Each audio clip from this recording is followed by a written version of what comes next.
show you a hand trick to find those exact trig values that you need to know.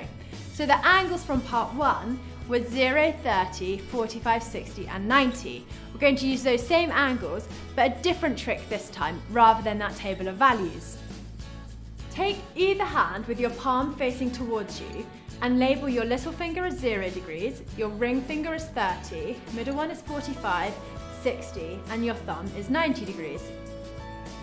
To make this work, you just need to remember to square root the number of fingers and divide by 2.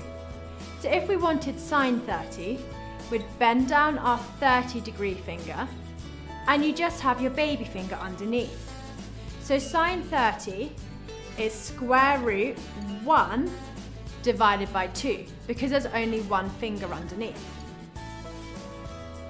which simplifies to a half.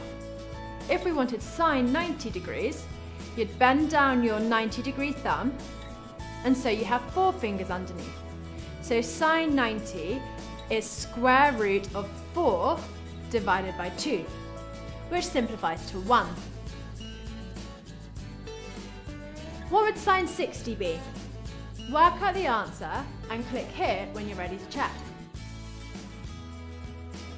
Did you get square root 3 divided by 2? For cos, we just count the fingers above instead of the ones below. So for cos 60, bend down your 60 finger and count the fingers above, 1.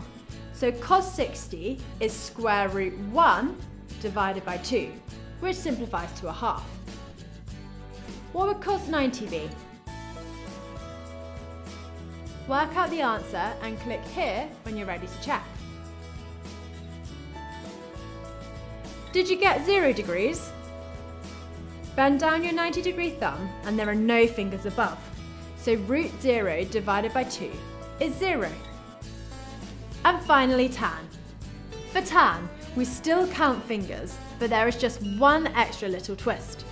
The same as for sine and cos, bend down the angle finger. So let's find tan 60. Let's bend down our 60-degree finger, and we've got 1 cosine finger above and 3 sine fingers below.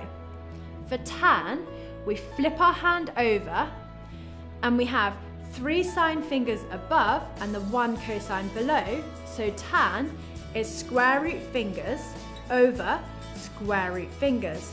So square root 3 over square root 1, which simplifies to root 3. What would tan 30 be? Work out the answer and click here when you're ready to check.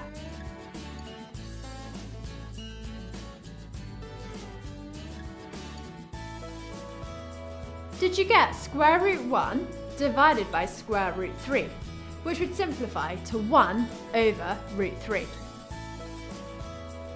So there we have a really easy way of remembering those exact values. We use our hand, the special angles 0, 30, 45, 60 and 90, and just remember, for sine and cos, it's root fingers divided by 2. Sine is root fingers below the bent finger, and cos is root finger above the bent finger. And for tan, you just flip it over, and it's root fingers divided by root fingers.